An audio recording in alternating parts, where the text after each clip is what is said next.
MDN Veneto incontra Gabriele Pernechele, benvenuto di nuovo alla nostra trasmissione. Grazie Gennaro, grazie a voi che state ascoltando questa registrazione.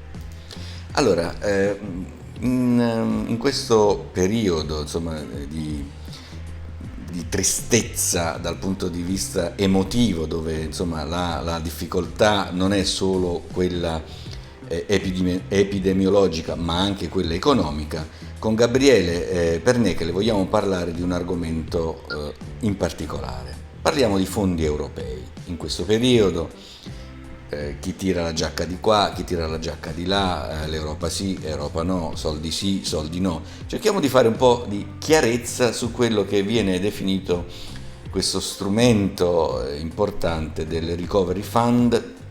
Fra l'altro, tutti sono pronti lì, probabilmente mi dà l'idea come se ci fosse un banchetto e tutti sono pronti a tuffarsi sopra per poter avere il piatto migliore. Tu come la vedi? Allora, ti ringrazio per la domanda perché penso che sia un argomento questo non facile da descrivere, ma che interessa ovviamente tutti quanti noi, tutte le famiglie italiane, imprese. Non c'è settore, non c'è organizzazione italiana ed europea che non sia interessata a questo settore, a questo argomento. Dobbiamo subito distinguere due cose. L'Italia è all'interno dell'Unione Europea, all'interno dell'Unione Monetaria. Questo significa che non ha più una banca centrale, significa che abbiamo perso la sovranità monetaria e con questa abbiamo perso anche la sovranità della politica economica. Dall'altra parte abbiamo l'Unione Europea che ha proposto, noi lo sappiamo perché i mass media ci hanno informato abbondantemente negli ultimi mesi, ha proposto 4 strumenti. I finanziamenti da parte della Banca Europea degli Investimenti. La Banca Europea degli Investimenti è ben nota perché è nata negli anni 50, quindi si sa la sua operatività e il suo campo d'azione. Ha proposto il Recovery Fund, questo ha cambiato denominazione varie volte, attualmente l'ultimo Recovery Fund è Next EU, Next Generazione Europea, la prossima generazione europea. Abbiamo il noto per me famigerato MES e abbiamo tutta questa platea di fondi che, come hai detto tu, sembrerebbero fossero disponibili sul piattino e invece non lo sono. Conclude questo trittico il SURE, che è un fondo in sostanza per il sostegno di coloro i quali dovessero perdere l'occupazione o comunque l'integrazione salariale. Di questi 4 strumenti abbiamo una caratteristica unica, che sono tutti prestiti, sono tutti finanziamenti che l'Unione Europea potrebbe dare, ma che gli Stati, compreso la parte del grants, la parte dei finanziamenti a fondo perduto che sono contemplati nei 2 fondi del Recovery Fund, devono essere a condizioni ben definiti, devono essere tutti restituiti. Vediamo il quadro economico nazionale. Sappiamo che abbiamo una perdita di prodotto interno lordo nel 2020 che si attesterà fra il 12 e il 13%, un dato indicativo. Mai prima nella storia economica italiana, dalla Costituzione dell'Italia nel 1860, abbiamo avuto un buco, passami il termine, tanto per capirci, un calo così pronunciato del prodotto interno lordo. È evidente che siamo in una condizione di eccezionalità. Questa eccezionalità è solo italiana? Certamente no. La pandemia che ha causato questa perdita consistente di prodotto interno lordo, ricordo a me stesso che il prodotto interno lordo è la produzione di ricchezza che una nazione riesce a costruire nel corso di un determinato tempo, in genere si prende l'anno. Bene, questo calo di PIL è stato sparso in tutto il mondo. Vediamo come hanno reagito al di fuori dell'Unione Europea e quindi al di fuori dell'Unione Monetaria. Sappiamo che la Federal Reserve, che è la banca centrale degli Stati Uniti, sta finanziando illimitatamente, lo ripeto, illimitatamente non solo il debito pubblico degli Stati Uniti, ma sta finanziando illimitatamente le famiglie e le imprese.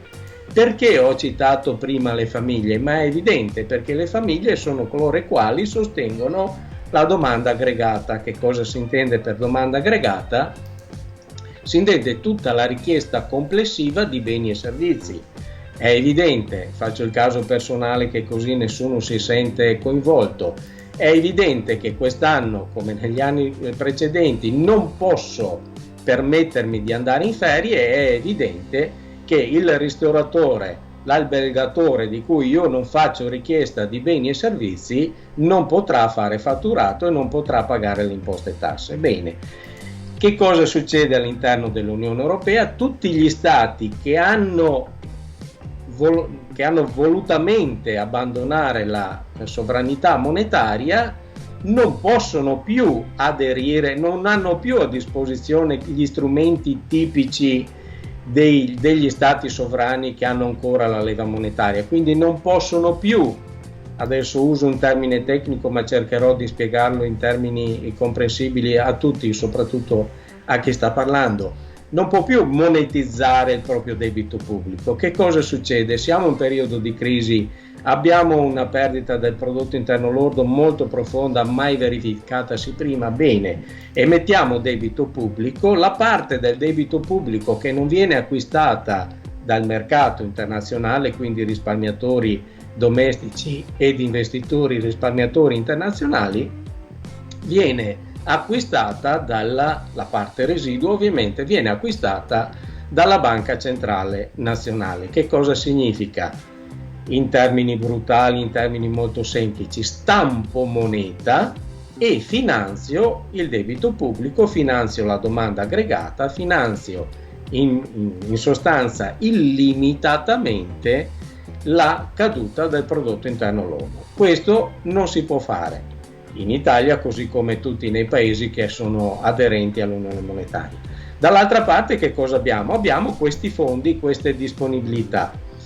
Partiamo subito dalla BEI. La BEI per finanziarsi ovviamente dovrà emettere dei titoli di debito pubblico garantiti dal bilancio della Banca Europea degli Investimenti e verranno eventualmente collocati sul mercato con tassi che ancora non sono noti. Vediamo i due fondi del Recovery Fund, i grants e invece i prestiti. La parte dei grants, quindi la parte dei fondi a fondo perduto, non è che siano disponibilità finanziarie che vengono date a pioggia, vengono date su determinate condizionalità, quindi sul Recovery Plan. Ogni Stato entro ottobre che ha intenzione di aderire a questo primo fondo del Recovery Fund deve prevedere un piano di investimenti. Ovviamente questo piano di investimenti deve essere prima esaminato dalla Commissione Europea, dopodiché deve essere approvato e come sappiamo hanno inserito questo che viene definito in termini fantasiosi piano di emergenza. Se uno solo dei paesi che fanno parte che sono all'interno dell'Unione Europea e quindi sono rappresentati con il loro commissario europeo all'interno della Commissione Europea, vede che secondo lui c'è qualche cosa che non funziona, può tirare il freno a mano e chiedere prima spiegazioni allo Stato che sta utilizzando i fondi, anche perché, ripeto, non sono fondi che vengono dati in unica soluzione, sono fondi che vengono dati a scaglioni, quindi a stati di avanzamento dei lavori, tanto per essere chiari, per capirci. Ecco, se uno di questi dice ma le informazioni che abbiamo ricevuto dallo Stato non ci piacciono, li può bloccare. Quindi sono condizionalità, devono essere tutti rimborsati, anche se a lungo periodo, e quindi non rispondono all'immediatezza. I mass media ci hanno correttamente informato che questi fondi saranno disponibili forse la prima tranche a partire dalla primavera estate dell'anno prossimo. Vediamo il secondo fondo del Recovery Fund, che sono i prestiti. Bene, i prestiti sono prestiti condizionati ad un tasso di interesse che ancora non è stato noto e dovranno essere rimborsati. Quindi anche questi non rispondono all'immediatezza e soprattutto sappiamo sono condizionati. Vediamo il MES. Del MES dirò poche parole, una cosa che secondo me non viene diffusa a sufficienza, che è il tasso di interesse. Dicono ma usiamo il MES perché i fondi sono immediatamente disponibili, vero, sono condizionati, vero, abbiamo il rischio che venga commissariata l'economia europea, commissariata l'economia italiana dalla Commissione europea, dalla Banca Centrale Europea, dal Fondo Monetario Internazionale, nel caso questi fondi non vengano utilizzati correttamente da parte dell'Italia. Certamente sì. Il tasso di interesse, non sento mai parlare del tasso di interesse. Nel programma del MES è scritto chiaramente quant'è il tasso di interesse ed è lo 0,1%, quindi chi legge il programma del MES dice in fin dei conti 0,1% è un tasso favorevole. Direi di no, bisogna leggere tutta la frase in fondo, è l'ultima condizione del programma del MES. C'è scritto chiaramente che ci sono altri costi aggiuntivi. Io mi sono esercitato a calcolare questi fondi aggiuntivi ed ho calcolato un tasso di interesse applicato sul MES che verrà dallo 0,76 allo 0,78. Perché ho questa forbice? Perché ci sono delle indicazioni che non sono ancora precise, quindi io ho fatto una stima, centriamo il tasso del MES allo 0,77%, tanto per capirci. Quindi è conveniente? Assolutamente no. Perché? Perché se andiamo a vedere le ultime emissioni del Ministero del Tesoro di BTP Italia, in particolar modo all'1,15-1,16%, dobbiamo tener conto che attraverso l'acquisto del programma PEPP della Banca Centrale Europea c'è un fenomeno particolarmente interessante. Quindi tutti i titoli che attraverso il programma PEPP della Banca Centrale vengono acquistati dalla BCE, che fa parte del sistema europeo delle banche centrali, gli interessi che maturano su queste emissioni, quindi la parte che viene acquistata dalla BCE, gli interessi vengono ripagati, vengono restituiti allo Stato emittente. La percentuale di restituzione sul tasso di interesse dei BTP acquistati attraverso il programma PEPP della Banca Centrale è del 95%, perché ovviamente una parte serve per coprire i costi di gestione, costi vivi, eccetera, eccetera. Quindi, se dall'1,15-1,16% viene restituito il 95% allo Stato italiano, al Ministero del Tesoro italiano, abbiamo un tasso di interesse non dello 0,77% del MES, ma dello 0,08%. Quindi non mi spiego perché i mass media e una parte della politica italiana, che sappiamo tutti chi è il partito o i partiti che dicono ogni giorno aderiamo al MES, forse dovrebbero spiegare questa differenza di tasso e capire dov'è questa grande convenienza del MES, che onestamente, personalmente, non riesco a vederla. Vediamo l'ultimo capitolo del SURE, questo fondo di investimenti. Anche questo fondo per il sostegno dell'occupazione dei paesi che fanno parte dell'Unione Monetaria non è stato ben definito.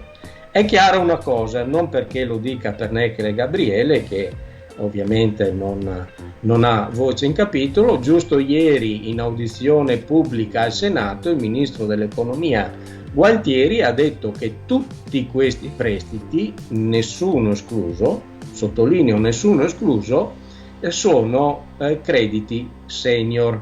Che cosa significa crediti senior? Significa che in caso di default del sistema Italia, brutalmente l'Italia fallisce, dovranno prima essere restituiti tutti questi fondi, questi investimenti, questi prestiti, questi grants, e dopo casomai verranno rimborsati gli investitori che hanno messo i loro risparmi nei titoli di Stato italiano, tutti, non solo i BTP. È evidente. Però mi viene, una domanda, come direbbe Troisi, casca l'asino, e Troisi gli rispondeva: dobbiamo stare attenti anche qua. Cioè, voglio dire, se ci sono tutte queste difficoltà che oggettivamente risultano qualificate da argomentazioni precise, dove sta il principio per il quale ci siano persone che spingono invece per questo utilizzo? Perché sistematicamente loro spingono a utilizzare questo? C'è qualcosa dietro che forse noi non riusciamo a capire o non ci vogliono far capire? Devo rispondere con una battuta, Gennaro, mi perdoneranno gli ascoltatori. La politica, io non godo di immunità parlamentare, quindi non mi spingo più in là. Se mi chiedi che cosa sto pensando di coloro i quali stanno spingendo per utilizzare i fondi, tutti, nessuno escluso, dell'Unione Europea, ti posso solo dire che penso tutto il male possibile. Ok, va bene, ci basta questo, d'accordo.